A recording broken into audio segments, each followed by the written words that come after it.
this is Otter, and I'm going to be introducing you guys to the 10 frame towers. It's a math tool that we can use as a game in our classrooms for our students. This game is really good for small groups of students. I'd say you can probably put this like as a centers activity, like with a group of games. It might be good for, like small group, like learning how to do with like a set of like I said, it goes up to 4 students per game. So the idea of the game is to get as many 10 frames as you can. So it comes automatically with these little block tiles that have 10 in them, but it also has all of these tiles over here that you can build up to 10. So it has 1, 2, 3, 4, 5, 6, 7, 8, 9, and 10. So I really like those tiles because they are really colorful and engaging, because a lot of the standards I found that kind of connect with this game are for kindergarten, but I also found some standards also previously before I found the kindergarten ones that are for pre-K. Because some of the standards for pre-K are starting to learn their numbers if some of your students have been to pre-K. And we're kind of building off that knowledge that if they have been to pre-K, that's what they have. And sometimes we're just building from base 0.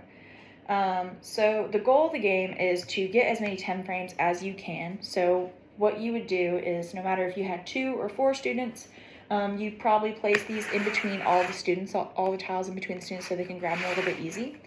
You'd roll your die here, and I like that on the die that it has the tiles themselves instead of just numbers. But so I would get a 2 tile, and I have a blank tile, so that means I only get to pick out a 2.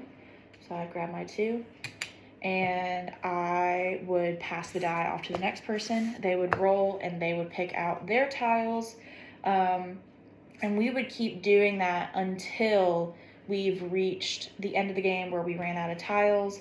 And whoever had the most frames of 10 would win. So you can build that up from, 2 4s and a 2, that would make 10. You can build it up from 2 5s and make 10. You can do it from a lot of different tiles and build it up. If you do roll and there is no tile left that you rolled to pick, then you would just have to skip that tile. It's almost like getting a blank die, and you'd have to move on to the next person. You'd only get to pick out your 1 tile that you had.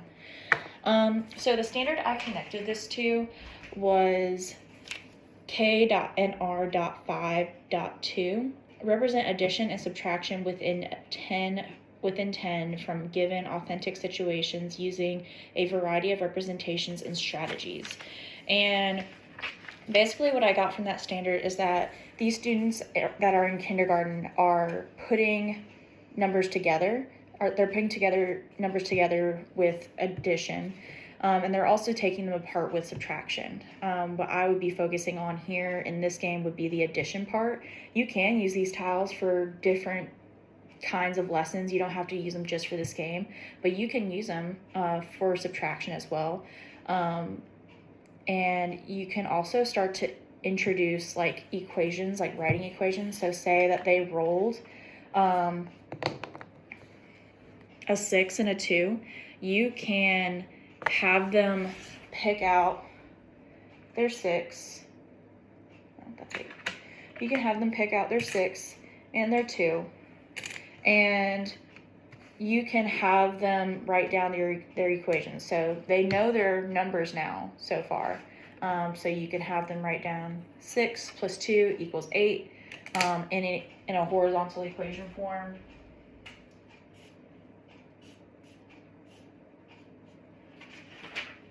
And you can basically have them start kind of filling this kind of equation in to get them used to it, because the end goal of this activity, of this standard, is to get them comfortable with not knowing just like why 2 plus 6 would equal 8, but knowing how to write it down, because that's what the conceptual to procedural knowledge would be. Is they would know that they have 6 and they have 8, and they probably know why, like, adding is putting together, or why subtracting is taking away or taking apart. But you want them to know how to do it themselves and how to write it themselves, in that horizontal fashion, because that's building them up to the next grade, which would be first grade, where they would start to work with these addition and subtraction skills a lot more. So that's all I have, and you guys have a great day. Bye.